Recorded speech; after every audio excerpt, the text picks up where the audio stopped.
Halo siswa-siswi sekalian, apa kabar? Mudah-mudahan kalian semua dalam keadaan sehat walafiat dan tentunya masih tetap semangat untuk belajar. Jadi pada mata pelajaran informatika kali ini, kita akan mempelajari materi berjudul Jaringan Komputer dan Internet. Namun sebelum itu, saya sampaikan dulu tujuan pembelajaran yang ingin kita capai. Tujuan pembelajaran dari materi ini antara lain, yang pertama, kalian mampu memahami perbedaan jaringan lokal dan internet dan jenis-jenis konektivitas internet melalui jaringan kabel dan nirkabel. Kemudian yang kedua, kalian mampu memahami komunikasi data melalui ponsel. Dan yang ketiga, kalian mampu memahami pentingnya proteksi data pribadi saat terhubung ke jaringan internet, serta menerapkan enskripsi untuk memproteksi dokumen.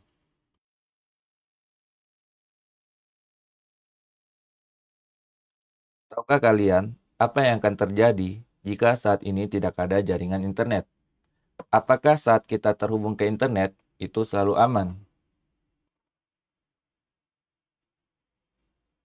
Nah, berikut ini adalah peta konsep dari materi yang akan kita pelajari. Jadi, pada materi jaringan komputer dan internet, kita akan mempelajari 3 subpokok bahasan. Yang pertama adalah kita akan mempelajari jaringan lokal dan internet beserta subpokok bahasan di dalamnya. Kemudian yang kedua, kita akan mempelajari konektivitas internet beserta subpokok bahasan yang ada dalamnya. Dan yang ketiga, kita akan mempelajari proteksi data saat berinternet. Jadi itulah peta konsep dari materi ini. Internet saat ini merupakan salah satu hal penting yang membantu banyak aspek kehidupan.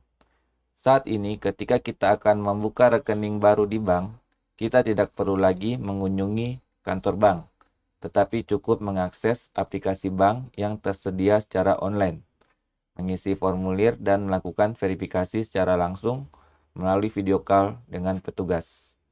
Namun, mengakses internet bukan tanpa masalah. Kita perlu paham cara mengakses internet dengan aman supaya tidak merugikan kita. Oke, sekarang kita akan mempelajari tentang jaringan lokal dan internet.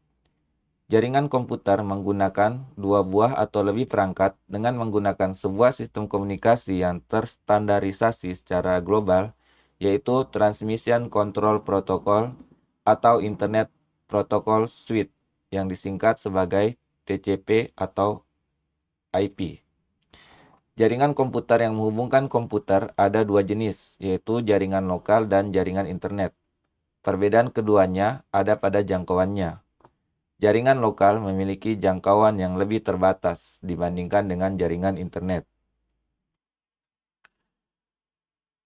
Berikutnya tentang jaringan lokal.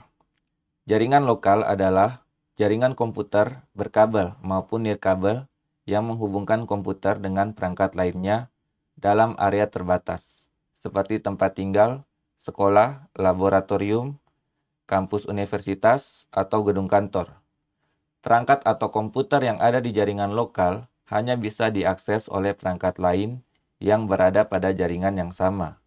Setiap perangkat atau komputer yang terhubung dalam jaringan lokal akan memiliki ID unik yang berbeda satu sama lainnya dan disebut alamat IP atau sering disebut juga IP address. Misalnya 192.168.0.1.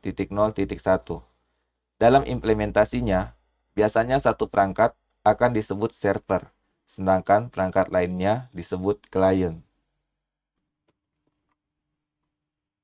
Nah, berikut ini adalah gambar konfigurasi jaringan LAN atau jaringan Local Area Network. Pada gambar ini kita bisa lihat terdapat 3 buah komputer, 1 buah laptop, dan 1 buah HP. Kemudian pada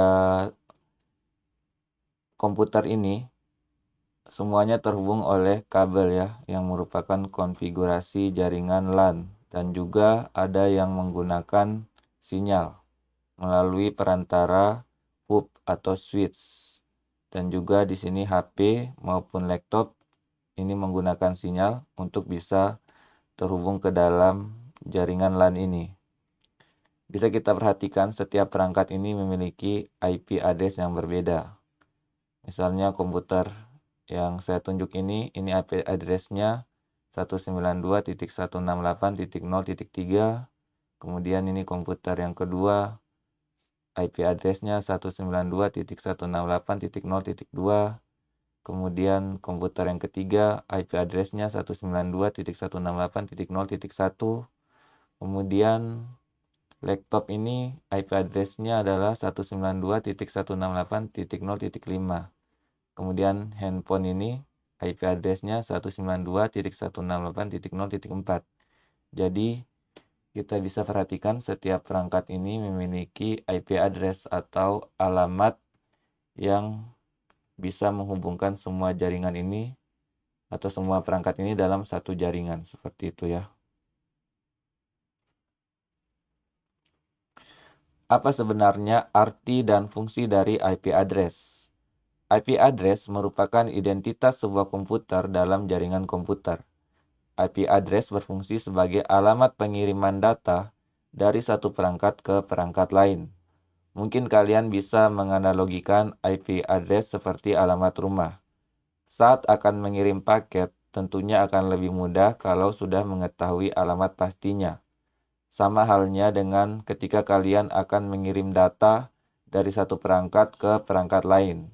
Kalian harus tahu data itu akan dikirim ke komputer dengan IP address yang mana. IP address sendiri biasanya terdiri atas 32 bit yang dipisah menjadi 4 bagian, sehingga setiap bagian akan terdiri atas 8 bit. Nah, 8 bit ini merupakan bilangan biner yang diterjemahkan ke dalam bilangan desimal.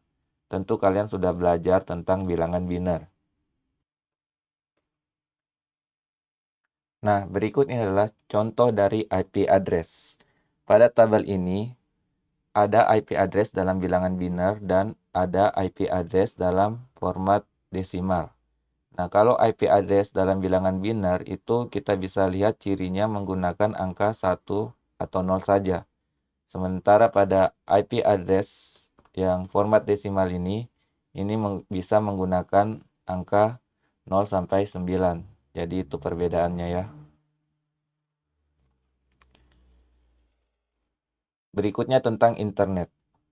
Berbeda dengan jaringan lokal yang hanya menghubungkan perangkat dengan jangkauan yang terbatas pada area tertentu saja, misalnya perumahan, perkantoran, sekolah, dan lain sebagainya, jaringan internet memiliki koneksi dengan cakupan yang lebih luas, yang bisa menghubungkan perangkat di seluruh dunia.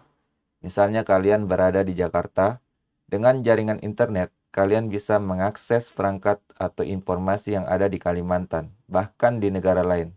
Luar biasa kan? Internet sendiri merupakan kepanjangan dari interconnection networking, yaitu sebuah jaringan komputer yang menghubungkan banyak perangkat di seluruh dunia.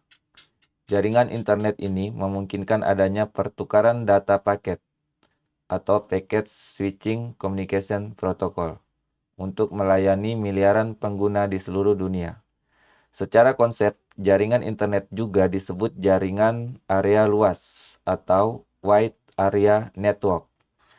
Pada awalnya di tahun 1960-an, internet hanyalah sebagai proyek penelitian yang didanai oleh Departemen Pertahanan Amerika Serikat pada tahun 1969 melalui proyek lembaga ARPA yang mengembangkan jaringan yang dinamakan ARPANET atau kepanjangannya Advanced Research Project Agency Network.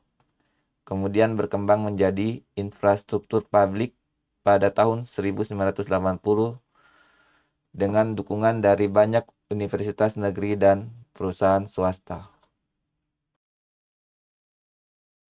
Nah, ini adalah gambar konfigurasi jaringan internet. Di sini kita bisa menghubungkan jaringan LAN yang kita miliki di sebuah rumah atau sekolah maupun kantor dengan menggunakan perangkat yang namanya modem. Modem ini kemudian nanti kita hubungkan dengan internet service provider apa yang kita gunakan. Apakah itu Excel, Telkomsel, Tri, atau sebagainya. Sehingga nanti Setelah terhubung ke internet service provider, maka kita sebagai pengguna sudah bisa menggunakan internet dan bisa mengakses data dari mana saja di seluruh dunia ini. Jadi seperti itu ya tentang jaringan internet. Sama seperti jaringan lokal, setiap perangkat pada jaringan internet juga harus memiliki IP address yang berbeda-beda. Karena IP address ini berlaku secara global, bisa juga disebut IP public. Akan tetapi, tidak semua perangkat lokal yang terhubung dengan internet memiliki IP public, karena biasanya IP public hanya digunakan pada perangkat utama yang terhubung dengan jaringan internet secara langsung. Dalam hal ini ada perangkat modem yang terhubung dengan ISP. Nah, sekarang saya jelaskan tentang konektivitas internet. Koneksi dengan internet pada umumnya dilakukan menggunakan kabel internet yang bisa berupa kabel koaksial, kabel fiber optik, maupun kabel twisted pair. Meski demikian, kalian juga bisa terhubung ke jaringan internet tanpa menggunakan kabel atau wireless connection. Baik menggunakan kabel maupun tanpa kabel, keduanya memiliki metode tersendiri cara terkoneksi ke jaringan internet. Berikut ini beberapa jenis koneksi internet yang memungkinkan perangkat kalian terhubung ke dalam jaringan internet tersebut. Yang pertama, konektivitas internet pada jaringan berkabel. Konektivitas internet pada jaringan berkabel pada umumnya memanfaatkan jaringan kabel telepon maupun televisi yang terhubung dengan internet service provider. Berikut ini beberapa konektivitas pada jaringan berkabel. Bagian A, dial-up PSTN atau Public Switched Telephone Network. Di awal internet masuk ke Indonesia, teknologi dial-up untuk terkoneksi ke internet merupakan metode yang umum digunakan. Untuk terkoneksi dengan internet, dial-up memanfaatkan jaringan telepon rumah yang berbentuk kabel. 3 perangkat yang harus dimiliki untuk koneksi ini ialah komputer, modem, dan sambungan telepon rumah.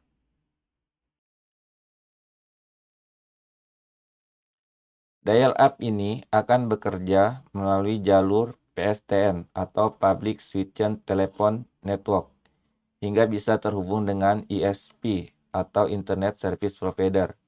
Kecepatan akses jenis koneksi internet dial-up hanya 12 hingga 20 kbps atau kilobyte per second. Maksimum hanya 56 kbps atau kilobyte per second ya, kepanjangan kbps itu.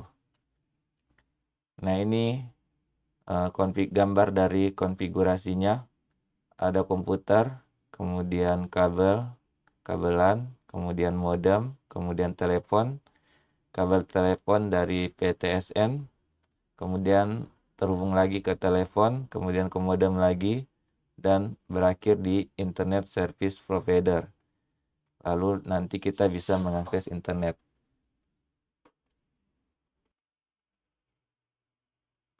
Bagian B, ADSL atau kepanjangannya Asymmetric Digital Subscriber Line.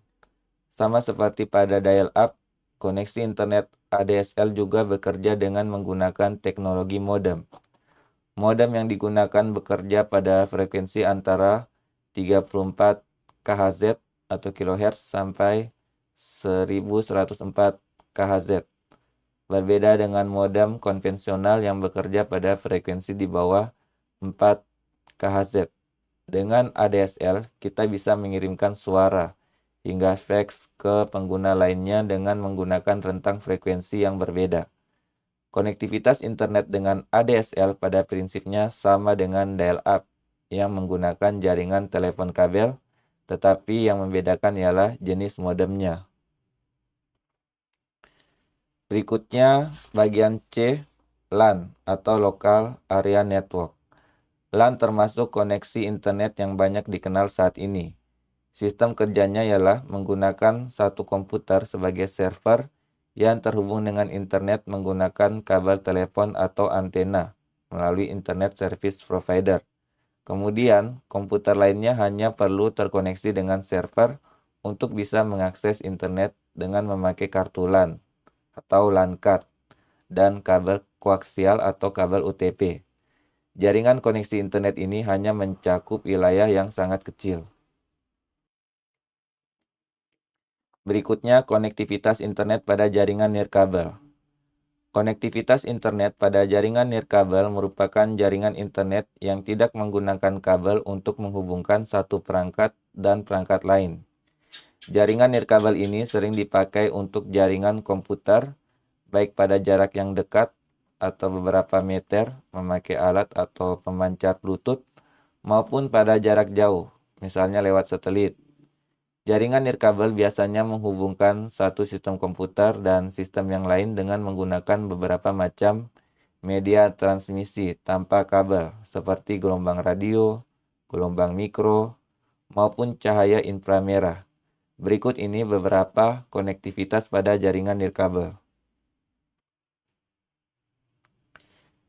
Bagian A, GPRS atau kepanjangannya General Packet Radio Service. Jenis koneksi internet GPRS atau General Packet Radio Service menggunakan gelombang radio untuk komunikasi data dan suara.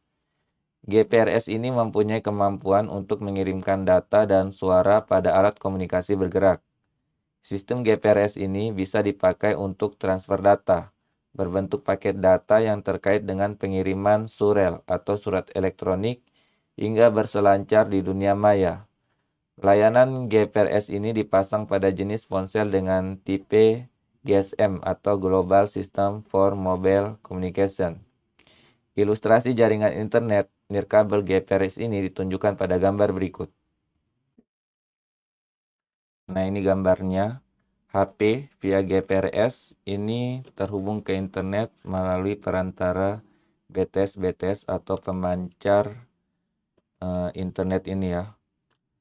BTS ini kepanjangannya Bit Transfer Station. Jadi ini adalah pemancar dari jaringan GPRS Network yang bisa menghubungkan HP kita yang via GPRS ini ke internet. Jadi seperti itu. Berikutnya Wi-Fi atau B, Wi-Fi. Wi-Fi merupakan singkatan dari Wireless Fidelity yang merupakan sistem standar yang digunakan untuk terkoneksi dengan internet tanpa menggunakan kabel. Teknologi ini memakai frekuensi tinggi, berada pada spektrum 2,4 GHz atau GHz. Nah, ini adalah gambar konfigurasi internet dari jaringan Wi-Fi. Misalnya ini HP dan laptop menggunakan sinyal, terhubung menggunakan sinyal ya tanpa kabel. Kemudian tersambung ke alat yang namanya router yang menangkap sinyal dari laptop dan HP ini atau sebaliknya, laptop dan HP ini menangkap sinyal dari router ini agar bisa terhubung. Kemudian jaringan nirkabel ini atau tanpa kabel ini melalui router disambungkan ke kabel LAN dan dihubungkan ke modem. Kemudian modem ini melalui kabel internet disambungkan lagi ke modem dan dari modem ini kemudian terhubung ke Internet Service Provider atau ISP.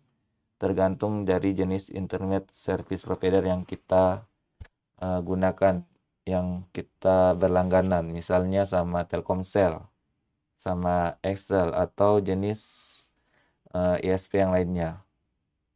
Yang kemudian kita sebagai pengguna bisa mengakses internet melalui konfigurasi Wi-Fi ini. Salah satu keunggulan jenis koneksi internet Wi-Fi ialah praktis karena tidak perlu memasang kabel jaringan. Namun koneksi Wi-Fi memiliki jangkauan yang terbatas. Yang ketiga, akses menggunakan satelit. Jenis koneksi internet ini merupakan layanan internet yang memakai antena parabola, sehingga kecepatan akses cukup tinggi. Namun biasanya, jenis koneksi internet ini memang mahal, terutama di Indonesia. Meski sepadan dengan kecepatan aksesnya, ilustrasi jaringan internet nirkabel satelit bisa dilihat pada gambar berikut. Nah, ini adalah contoh konfigurasi layanan internet menggunakan satelit. Jadi komputer kita melalui perangkat parabola ini memancarkan sinyal kita ke satelit yang ada di luar angkasa. Kemudian satelit yang di luar angkasa mengirimkan data-data kita ke perusahaan yang memberikan layanan internet. Jadi ditangkap oleh pemancar yang ada di perusahaan yang memberikan layanan internet. Sehingga kita bisa menggunakan internet dengan cakupan wilayah yang lebih luas karena menggunakan satelit. Jadi seperti itu ya, siswa-siswi sekalian. Jadi cukup sekian untuk penjelasan materi kali ini. Atas perhatiannya saya ucapkan terima kasih. Dan kalau kalian ada yang ingin ditanyakan bisa tulis di kolom komentar. Nanti akan saya jawab. Atau bisa juga tanya saya langsung di sekolah ya kalau kita ketemu. Baiklah siswa-siswi sekalian, atas perhatiannya saya ucapkan terima kasih dan sampai jumpa lagi pada materi selanjutnya.